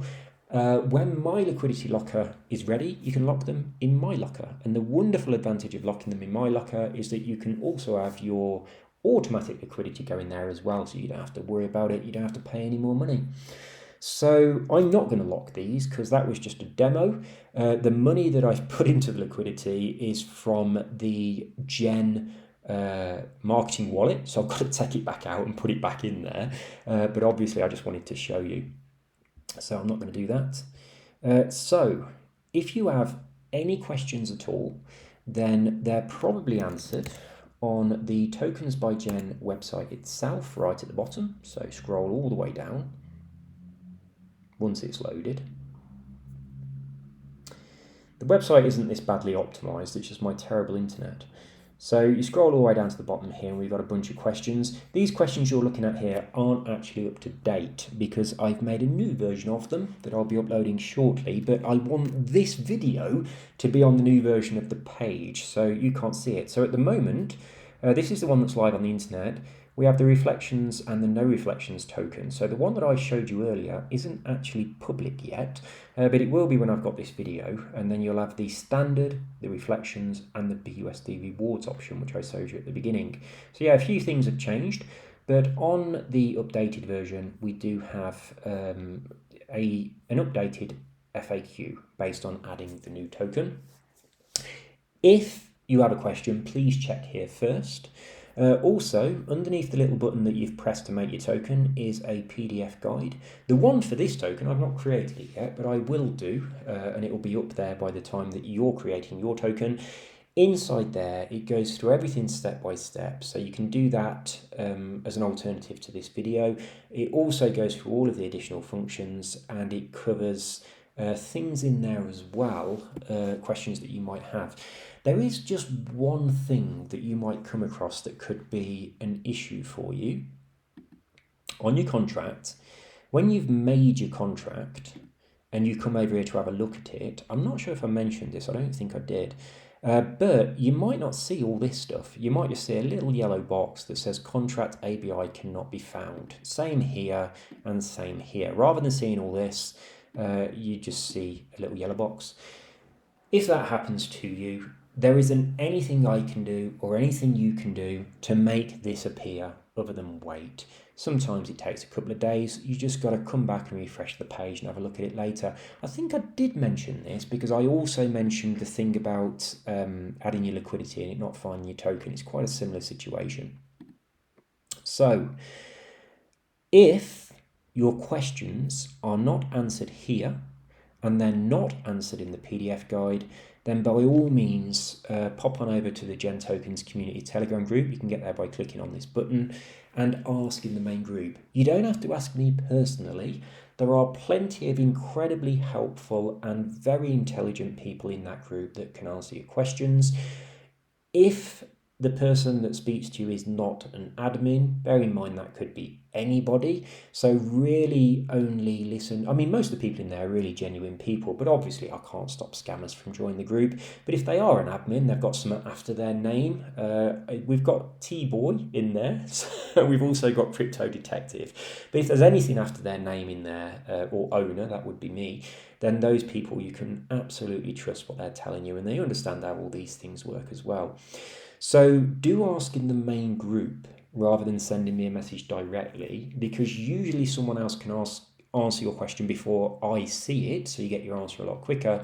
But also there could be somebody else that has the same question. So by you asking the question, they get the answer as well, if it's public. But if it's private and just coming to me, they don't get to see the benefit of it.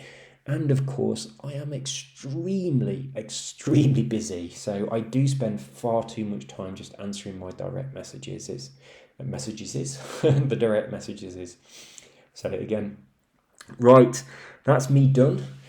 It is very, very late. I need some sleep. And if you want a BUSD rewards token, get yourself over to Tokens by Gen. Click on that button, follow this video step by step. You can pause it as you go. You're nice and protected by bots. And once you've locked your liquidity, I'm happy that you've removed any bots or suspicious wallets from your contract. And if you added all of your initial tokens to your initial supply with BNB, and if your project has something of value to offer and a nice website, I'll tell people about it on my channels. There we go, guys. You take care and have an awesome day. Be sure to pop on over to our community if you've got any questions about this or any questions about crypto or Solidity programming or anything like that, or if you just want to meet an awesome bunch of people. See you soon. Bye-bye.